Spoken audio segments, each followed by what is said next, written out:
There's free speech, and then there's hate speech. And there is no place, especially right now, there, that's done. Yeah, it's already done. Just, there's free speech and there's hate speech. Nope. No, they're not two different things, Pam. So that right there, and then super dumb. Did you say Pan? Pan? And then, okay. Yeah. there's hate speech. And there is no place, especially now, especially after what happened to Charlie in our society. Do you see And I hate that. more My law God, she goes, enforcement going after? especially now, especially with what happened to Charlie.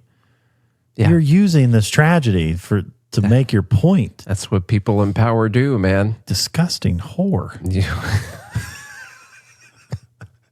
I'm just trying to see if I can get away with that. Yeah, we'll see. We're going to get demonetized anyway, so who cares? Yeah. We will absolutely target you, go after you if you are targeting anyone with hate speech, anything. And that's across the aisle. All right, so Maybe the right wants the ministry of truth after all. yeah, maybe. In response to this video, I did not see a single person, prominent voice on the right, like agreeing with her at all.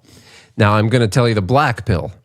It's because she said the words hate speech. But everything that she decides is hate speech, but uses different words because those words are triggering because of all the trauma that we've gone through over the last 5 years. Everything that she decides is hate speech, they'll be totally fine with going after. It's just they don't want it to be called hate speech.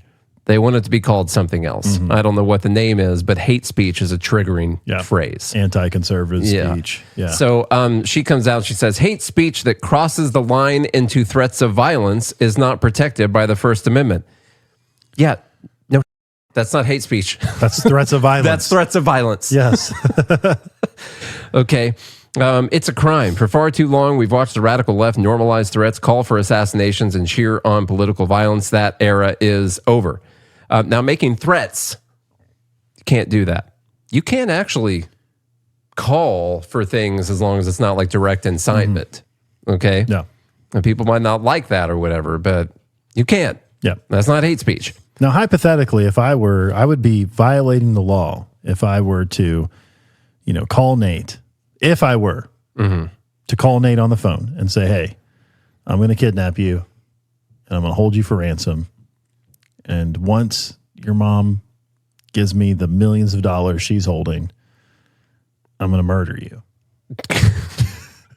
I thought it would have like a good ending afterwards, like we'd split the cash or something like that. But no, I went full bore. Yeah, just all the way. Just all the way. So you just made a threat. And I'm a smart guy. I know when Charlie calls me, I record it. And so I caught it. I caught the phone call on a recording. Yeah. And then you just made a threat to murder me. Now that's not hate speech. You could think that would be hateful to do. It is technically hateful. Yes. Yes. But it's a threat. I'm saying, hey, here's what I'm gonna do this, And Nate doesn't have to wait for me to start doing that thing. No. Nate could call. He could call the cops and say, "Hey, I don't know if this is true or not, but this guy called me. He's my best friend of 25 years, but he called me and said these things. Man, you might want to investigate that." Now, if you call the cops in Antioch, Tennessee, and tell them about this, they're going to be like, "Well, no one's been hurt. No crime. No one's been hurt. They're very libertarian over there." Yeah. And they're like, "Well, there's no victims yet, so there's nothing. There's no report for us to write. Really, it'd be a really boring report. So Exactly. we're not going to do anything about it." You'd have to be in the Fed Haters Club to know what we're talking about, but that goes out to the fine folks over there. She says it is a federal crime to transmit any communication containing any threat to kidnap any person or any threat to injure the person of. Another. I could have just injured you, not murdered. It's felony to threaten public officials, members of Congress, or their families. She's still talking about threats, but what she's trying to do is, well, when I said hate speech, I'm talking about literally things that are already illegal and we've already decided are illegal, and I'm just calling that hate speech because you got hate in your heart when you say stuff like that, and so therefore that's hate speech. That's what she's doing right now without outright doing that. She says you cannot call for someone's murder. You cannot swat a member of Congress. You cannot dox a conservative family. So when people say that you should 86 someone, is that calling for that person's If murder? they mean it as calling for someone's murder, the problem is you can do that. You can call for someone's murder. Yeah, it's like not a smart thing to do. Okay. Now, you can't like directly say, hey, Charlie, hypothetically. You can't just say like, hey, I want you to go murder that guy right there. Okay. Yeah. But if you're like, I think this person. There's nobody there. No, I know. Which is why there's no threat right there. If you're like, I think this person should be murdered. That's not illegal. Yeah. It's not illegal to say. What if you say someone should murder this person? I'm pretty sure you can still say that too. Oh, I don't know about that one. I don't know about that. I'm pretty sure you can. Yeah. Pretty sure. Let's see. Free speech protects ideas, debate, even dissent. What about like, I have an idea. Someone should murder that guy. Yeah. Well, what you said is perfectly fine because right now. Yeah. Even dissent, but it does not and will never protect violence. It doesn't protect actual violence or incitement to violence. This has been decided, or a threat of violence that you're going to commit against someone else. In fact, Charlie Kirk said speech is not violence. It's literally not. It's speech. Yes. It is clear this violent rhetoric is designed to silence others from voicing conservative ideals. We will never be silenced, not our families, not our freedoms, and never. Okay. She brought Charlie into it again. Yeah, got to bring Charlie in there. Never for Charlie. His legacy will not be erased by fear or intimidation. If anyone's going to erase his legacy, it's going to be me. That's what she said there at the end. The context here, U.S. Constitution protects most violent speech. The Supreme Court ruled it legal to justify or celebrate violence or advocate or teach the duty, necessity, or propriety of it, but not incitement to imminent violence, like telling a mob with weapons to go kill someone. I'm pretty sure you can say, I want someone to do this. Oh, okay. Yeah. We could test it, but I don't have time. Or to I could deal say with that today. if someone kills this guy, I will celebrate it. Well, you can say that. Yeah. Okay. For sure. Says the Supreme Court. Yeah, I guess so. That's what they say anyway. Interesting. Let's see. She's still wearing the same outfit here. Let's see what she had to say in this one. Sure. First Amendment is one of our most important amendments, of course, in our Constitution. We will always protect the First Amendment. But you cannot create violence, and that's what's happening. When people are working together, you talked about RICO, it's RICO. When people are working in concert to commit crimes, the president was talking about people who are breaking up bricks, throwing it at police cars, people who are being paid to dox police officers, to dox victims of crimes, that can jeopardize lives, and that's when you cross the line from First Amendment to a crime, and we will prosecute. Yeah, I mean, what does that have to do with, and again, morally, I disagree with someone celebrating Charlie Kirk's death, and I'm not even against them being fired from their jobs, but what are you going to prosecute there? So what? That's not, sure, it's hateful, it's distasteful, it's disgusting, it's abhorrent.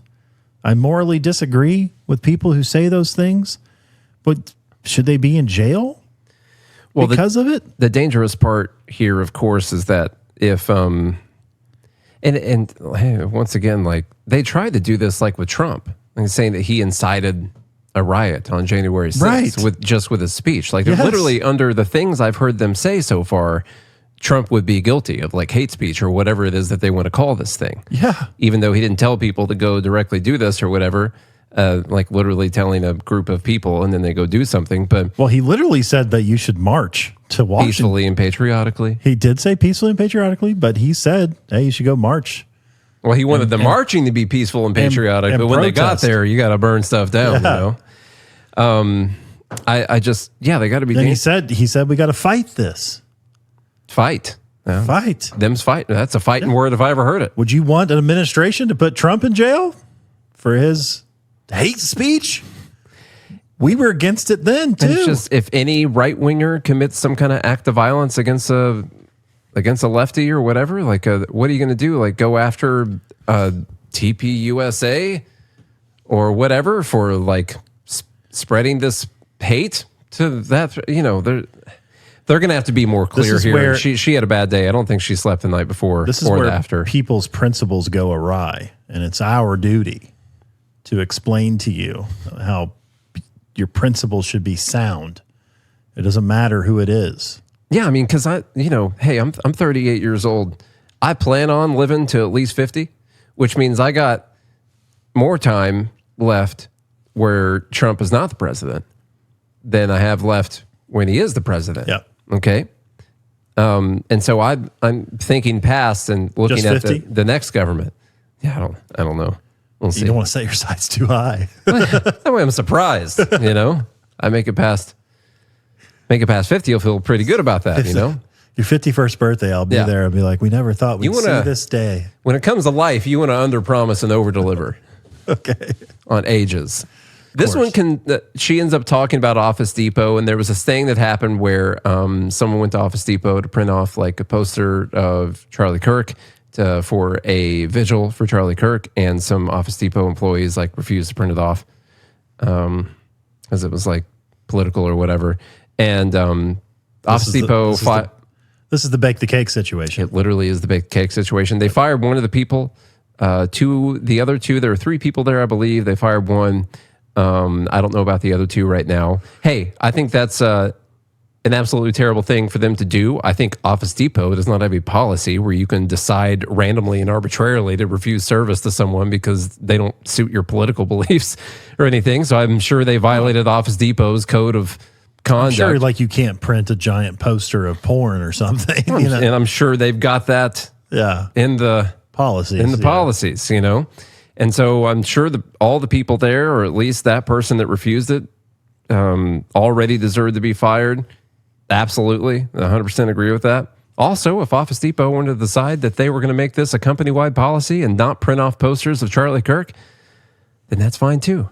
But let's listen to Pam Bondi talk about this. That's horrific. It's free speech, but you shouldn't be employed anywhere if you're going to say that. And employers, you have an obligation to get rid of people. You need to look at people who are saying horrible things, and they shouldn't be working with you. Businesses cannot discriminate. If you want to go in and print posters with Charlie's pictures on them for a vigil, you have to let them do that. We can prosecute you for that. I have Harmeet Dillon right now in our civil rights unit looking at that immediately, that Office Depot had done that. We're looking at that.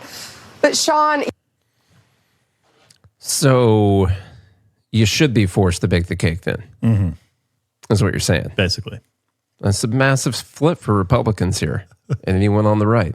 Anyone in MAGA. That's a pretty big flip. Mm-hmm. You know? So it's like MAGA and Gary Johnson think that you should be forced to bake the cake.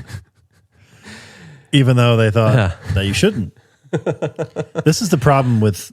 And see, this is why I don't like both sides. Like they have no problem with authoritarianism as long as it's their ideas being implemented. You know, like because both sides that believe that their ideas are correct and the right way for a country to operate. Right. And like if they didn't believe that, then they wouldn't have the ideas. I get that. Exactly. I realized that I cut you off, and so I was like, I'm just going to stop. That's fine. I started listening to you. It's I've decided to be okay with awkward silence today. Good. I'm in a good mood. Let's just let it happen. Yeah.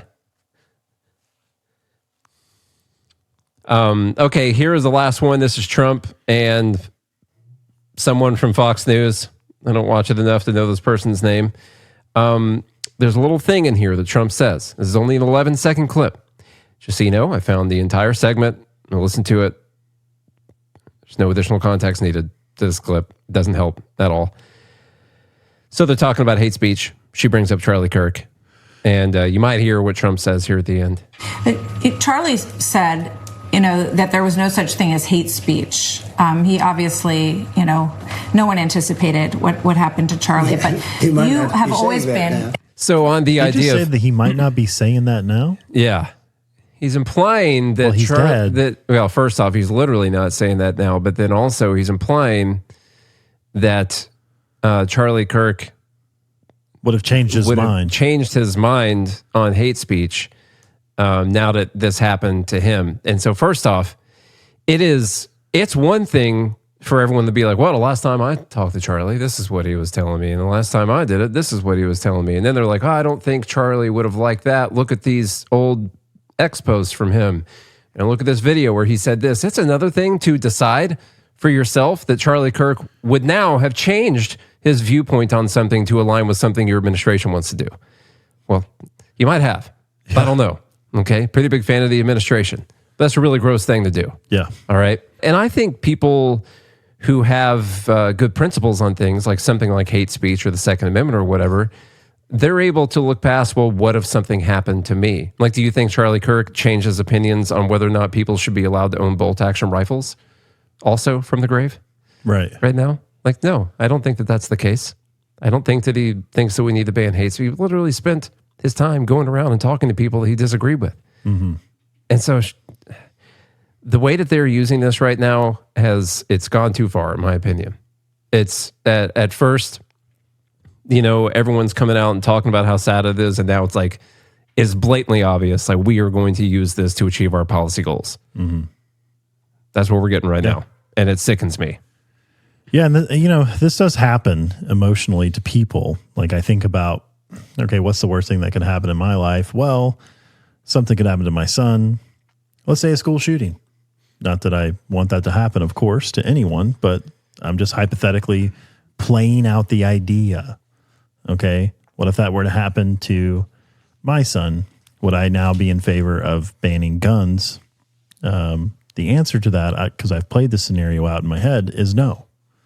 I would be completely devastated, not know how I would even continue in life if something like that happened to my child. I can certainly imagine what it's like for other parents because I have a kid, even though I can't quite, feel their feelings because it's not happened to me, but I can certainly understand the anger and frustration and wanting things to change and things like that. But I would never, I know because I'm principled in my stance that I would never advocate for the change to be that there needs to be less guns or a ban on assault weapons or whatever the case is.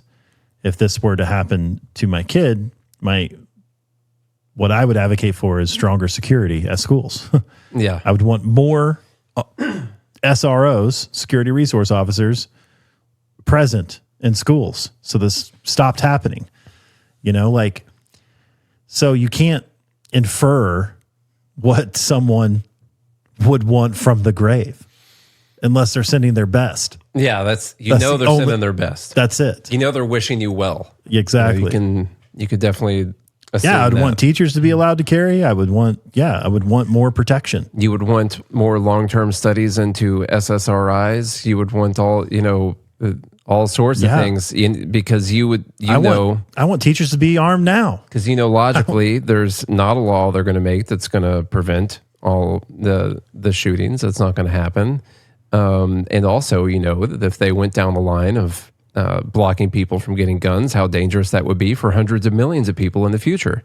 And so you can't advocate to take rights away from everyone because of something that happened to you. I can tell you right now, you can bookmark this episode. If they take away guns in America, prison camps aren't too far behind. It wouldn't be good. It's not going to happen. They literally can't take the guns. No, they can't do it. I'm just, if that were to happen, I want people to go back to this episode specifically. I'm saying mark it. Mark this episode.